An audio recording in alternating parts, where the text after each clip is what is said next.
রোজা রাখা এটা কি সব মুসলিমদের জন্য বাধ্যতামূলক, নাকি আল্লাহ এখানে বিশেষ কিছু লোকের কথা বলেছেন যাদেরকে রোজা রাখতে হবে, বিশেষ করে রমজান মাসে?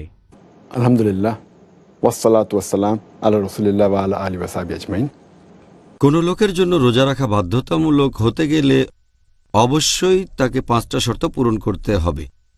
1 নম্বর হচ্ছে তাকে হতে হবে একজন মুসলিম। 2 নম্বর সেই লোক হবে সুস্থ মস্তিষ্কের।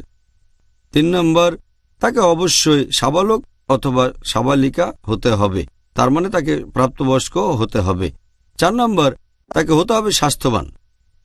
5 নম্বর সেই লোক তখন কোথাও ভ্রমণ করবে না, সে একটা নির্দিষ্ট জায়গায় থাকবে। এছাড়া মহিলাদের রোজার ক্ষেত্রে অতিরিক্ত আরও 4টা শর্ত পূরণ করতে হবে। যদি সে হয় একজন মহিলা, যদি সে হয় নারী, তার ক্ষেত্রে রোজা বাধ্যতামূলক হতে গেলে অতিরিক্ত আরও 4টা শর্ত পূরণ করতে হবে। 1 নম্বর সে সময় তার রজস্রাব হবে না।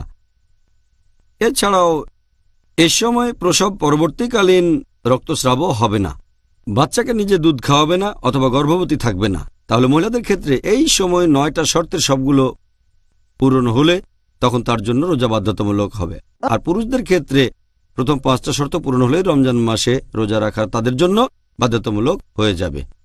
তাহলে আপনি যা বললেন সেটা থেকে আমি যেটা বুঝলাম তা হলো রোজা এটা শুধু মুসলিমদের জন্য বাধ্যতামূলক। কথাটা ঠিক? ঠিক বলেছেন, শুধুমাত্র মুসলিমদের জন্যই রোজা রাখাটা বাধ্যতামূলক।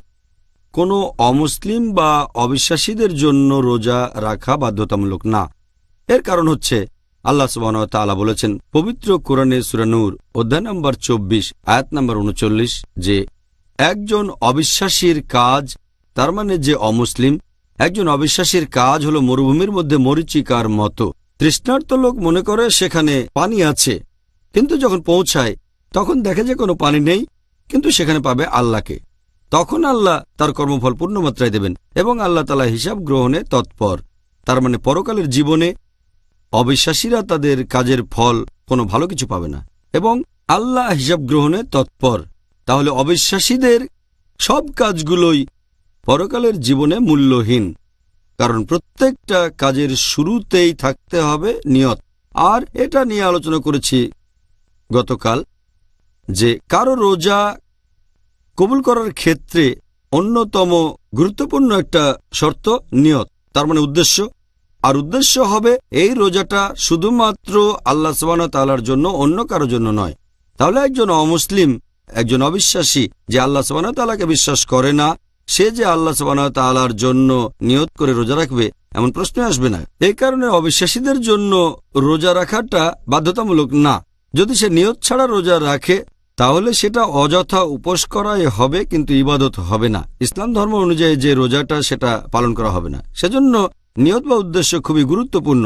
এখন অবিশ্বাসীরা যদি কোনো ইবাদত করে, যদি ঈমান না আনে, যদি বিশ্বাস না করে যে আল্লাহ সুবহানাহু ওয়া তাআলা কেবলমাত্র একজন, যদি কালেমা না বলে লা ইলাহা ইল্লাল্লাহ মুহাম্মাদুর রাসূলুল্লাহ, আল্লাহ ব্যতীত কোনো উপাস্য নেই এবং নবী মুহাম্মদ সাল্লাল্লাহু আলাইহি সাল্লাম হলেন আল্লাহর রাসূল, তাহলে ইবাদতের সব কাজই পরকালের জন্য মূল্যহীন হবে।